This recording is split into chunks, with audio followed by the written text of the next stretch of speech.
Hello, welcome back. GovDoc Breakdown, where you're not going to get an opinion or agenda shoved into your face. You're just going to get the facts of the case like these. April 23rd, Presidential Executive Order restoring equality of opportunity and meritocracy. So this executive order revolves around something called disparate impact legal claims. Disparate impact is a theory that says policies can be considered discriminatory even if it's neutrally applied to all people, if the outcomes look uneven across racial or other demographic lines. So kind of like we talked about in the last video on discipline, where if Black or Hispanic kids were being disciplined at a higher rate with disciplinary policies that were not targeted but neutrally applied to all people, that would be an example of disparate impact and something that up until now has been punished. So go ahead, check out that video if you want.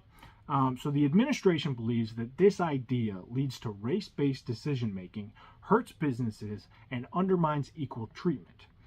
So what will change after this executive order? Agencies will stop pushing or enforcing rules based on this theory. Past cases and rules using this idea will be reviewed and potentially rolled back.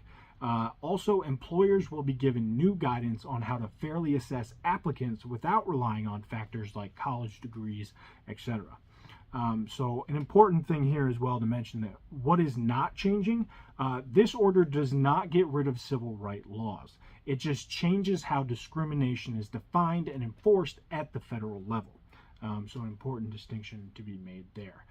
That's it for this one, and we'll see you on the next one.